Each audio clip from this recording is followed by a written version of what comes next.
Salam damai saudara dan saudari yang terkasih dalam Kristus. Bertemu kita di dalam renungan sentapan firman Tuhan. Hari ini 9 Oktober, hari Ahad, Minggu biasa ke-28. Renungan kita pada hari ini diambil dari Injil Lukas, bab 17, ayat 11 hingga 19.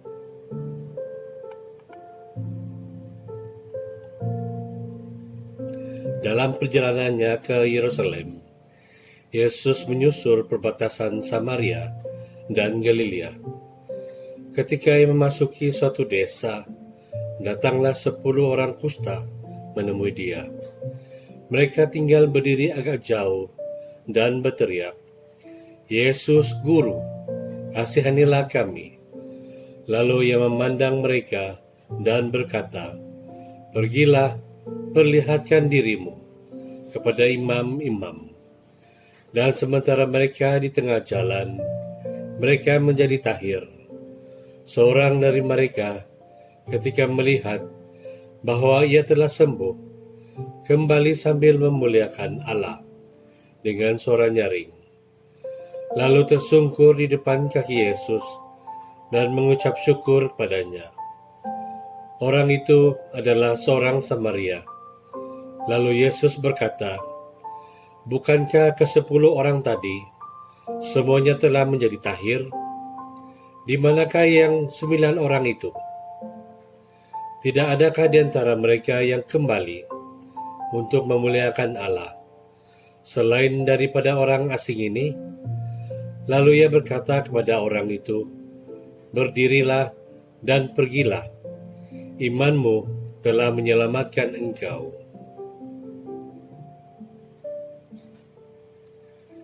Injil Tuhan, terpujilah Kristus. Salam damai saudara dan saudari. Saya ingin berkongsi sebuah kisah benar mengenai seorang lelaki yang telah dikesan dengan kanser hati. Kisah ini berlaku beberapa tahun yang lalu, ketika dokter memberitahunya bahwa dia menghidap kanser tahap 4. Perkara pertama yang lelaki ini lakukan adalah mengucap syukur pada Tuhan.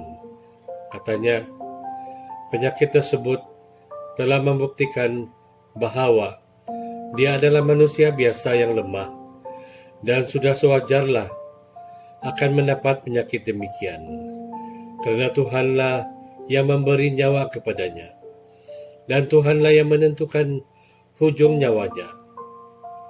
Alasan kedua dia mengucap syukur adalah karena Tuhan masih mengasihani dia, masih memberi waktu walau sedikit untuk memohon pengampunan bagi semua dosa-dosanya, dan bersedia fisikal dan mental untuk berhadapan kematian.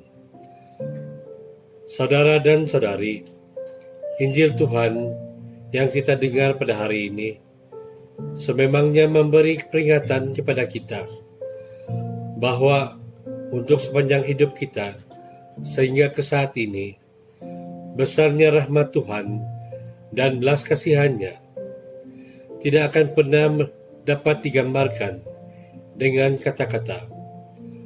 Namun sebagaimana orang-orang berpenyakit kusta yang disembuhkan, namun tidak kembali untuk memuliakan Allah, demikianlah kita selaku manusia yang selalu lupa akan kelebihan yang diberikan Tuhan kepada kita.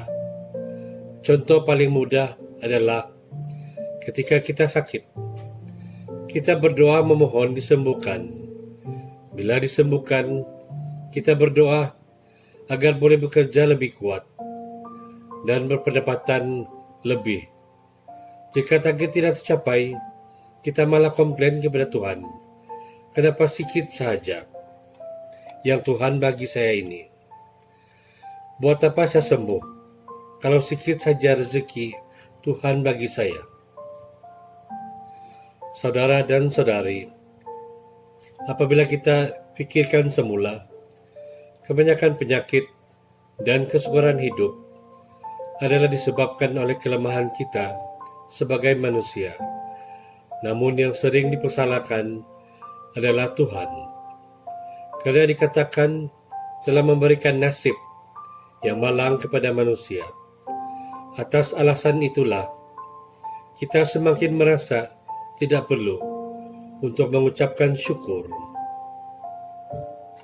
Injil hari ini membuktikan betapa besarnya impak bagi perbuatan bersyukur itu kepada seseorang yang memiliki sikap sentiasa bersyukur.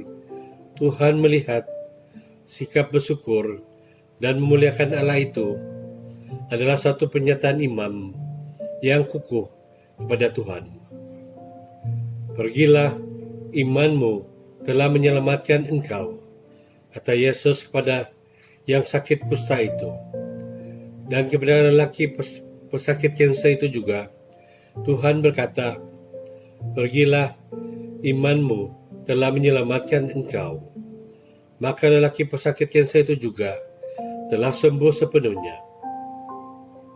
Saudara dan saudari, marilah kita sentiasa mengucapkan syukur atas belas kasihan Tuhan kepada kita.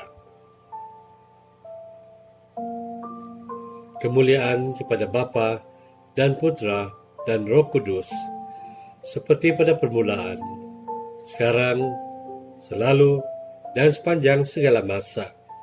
Amin.